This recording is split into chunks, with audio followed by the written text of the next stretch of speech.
4.10 총선 당선인에게 듣는다. 오늘은 더불어민주당의 위성정당이죠. 더불어민주연합에서 비례대표로 당선된 사회민주당 공동대표 한창민 당선인 모셨습니다. 어서 오십시오. 네, 안녕하십니까. 네, 당선 한창민입니다. 축하드립니다. 네, 고맙습니다. 더불어민주연합에서 비례 10번으로 당선이 되셨는데요. 네네. 당선 축하드리고 이 자리 빌려서 당선 소감 한 말씀해 주십시오. 네, 국민의 권한을 위임받은 국회의원이 된다는 것에 대해서 어떤 기쁨보다는 무거운 책임감을 느꼈습니다. 그리고 지금 해결해야 될 현안과 우리 국민들의 민생을 지켜야 될 일들이 너무 많기 때문에 제가 잘할 수 있도록 마음을 다잡는 그런 시간을 보내고 있습니다.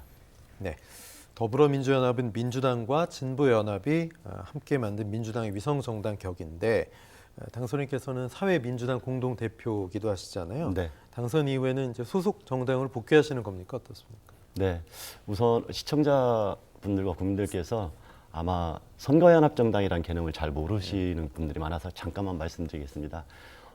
더불어민주연합은 4년 전에 더불어시민당 같은 민주당의 위성정당과는 좀 성격이 다릅니다. 처음부터 각 진보정당들과 시민사회가 지금 부족한 선거법 안에서 최선의 결과를 만들기 위해서 연합해서 정당을 만들었던 거고요. 그렇기 때문에 민주당으로 돌아가는 게 아니라 각 재정당으로 돌아가서 국회 안에서 국민들을 위해서 연대하는 연합정치를 보여준다, 이렇게 이해를 하시면 되고, 저 또한 이번 주에 어느 정도 과정이 지나고 나면은 제가 처음에 있었던 대중적 진보 정당인 사회민주당으로 복귀할 예정입니다. 네, 당선인께서는 20년 동안 고 노무현 전 대통령과 함께한 분으로 잘 알려져 있고요.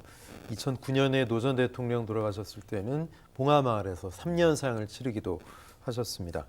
만약에 국회에 입성하는 한 당선인 모습을 노 전 대통령이 보셨더라면 어떤 얘기 해주셨을 것 같으세요?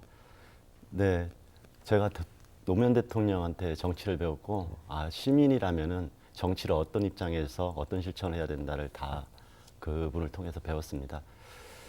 그러고 이번에 정치를 통해 가지고 이제는 국민의 대표가 된 이 마당에 대통령께서는 그래, 우리가 함께 꿈꾸었던 사람 사는 세상, 좀 더 공정하고 평등한 그런 세상을 만드는데 제 역할을 잘해달라, 이렇게 말씀하셨을 것 같고요. 지난주 일요일 날 그렇지 않아도 당선증을 가지고 대통령께 참배하고 제 다짐을 말씀드리고 올라왔습니다. 네, 노무현 전 대통령의 사위죠. 곽상원 변호사, 곽 당선인도 정치 1번지라고 하는 종로에서 당선됐습니다. 노무현 전 대통령이라는 공통 분모가 있는데 22대 국회에서 어떻게 두 분이 좀 협력할 생각이 있으십니까? 네, 곽상원 당선자도 마찬가지고 저도 마찬가지고 노무현 대통령이 어떤 삶을 살아왔고 어떤 실천했는지 잘 알고 있습니다. 비록 비례대표와 지역구이긴 하지만 지금 윤석열 정부 안에서 신음하고 있는 우리 국민들의 삶과 그다음에 민주주의의 복원을 위해서 모든 개혁과제 안에서 협력하고 연대할 수 있다고 보고 있고, 지난번에 현충원 참배하고 나서도 그런 이야기를 나눈 바가 있습니다. 네, 윤석열 정부 출범 이후 한때는 도어 스태핑도 하고 활발히 소통을 좀 하는 듯 했지만 최근엔 소통이 안 된다, 불통의 이미지가 좀 가득했잖아요. 네.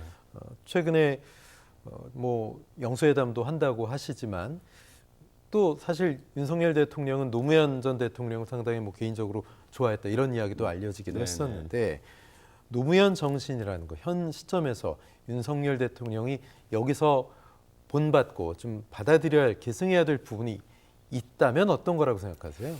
노무현 대통령은 철저한 민주주의자입니다. 그래서 다양한 민심을 그대로 받아안고 그 안에서 가장 올바른 정책을 만들어내기 위해서 끊임없이 고민하신 분인데요.